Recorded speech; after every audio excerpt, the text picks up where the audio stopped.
What is love? Seriously though, what is it? What is love? A verb? A noun? A universal truth? An ideal? The common thread of all religions?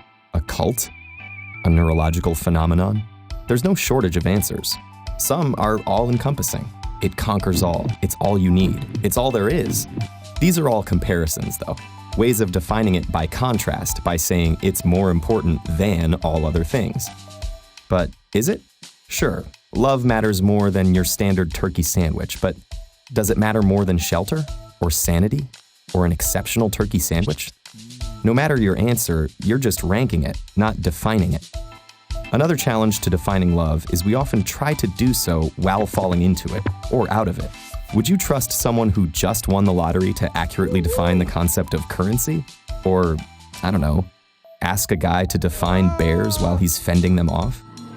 Or is romance not like winning the lottery? Are breakups not like bear attacks? Bad comparisons? That's my point. I'm not thinking right because I'm in love, so ha! Taking a step back, or taking a cold shower, whatever. Love is potentially the most intensely thought about thing in all of human history, and despite centuries upon centuries of obsession, it still overwhelms us. Some say it's a feeling, a magical emotion, a feeling for someone like you've never felt before. But feelings are fluid, not very concrete foundation for a definition. Sometimes you hate the person you love. Plus, come on, you've felt feelings like it before, sort of in miniature. Your relationships with your family shape your relationships with partners, and your love for your partner may be in its own dynamic relationship, healthy or totally weird, with the love of your parents and siblings. Love is also a set of behaviors we associate with the feeling. Holding hands, kissing, hugging, public displays of affection, dating, marriage, having kids, or just sex. But these loving actions can be subjective or culturally relative.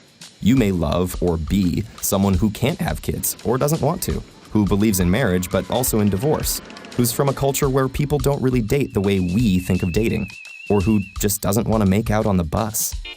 But if love is a thing that we can define, then how can it mean opposite things for so many people? So maybe love's all just in your head, a personal mystery winding through your neural pathways and lighting up pleasing natural rewards in your nervous system. Perhaps these rewards are addictive. Perhaps love is a temporary or permanent addiction to a person, just like a person can be addicted to a drug. I don't mean to be edgy like some pop song. Evidence shows that chemicals in your brain stimulated by another person can make you develop a habit for that person. The person comes to satisfy a physiological craving, and you want more. But then sometimes, slowly or suddenly, you don't. You've fallen out of love, become unaddicted. For a spell. What happened? Does one develop a tolerance or hit a limit?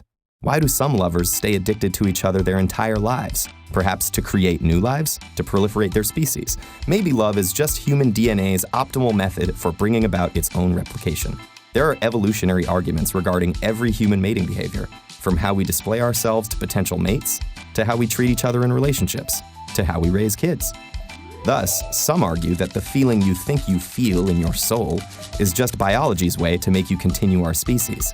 Nature has selected you to have crushes on hotties, just like it makes monkeys have crushes on hot monkeys, and biology marches on. But is that all love is? Or perhaps worse, is it just a construct, some fake concept we all convince each other to try to live up to for a fake sense of purpose?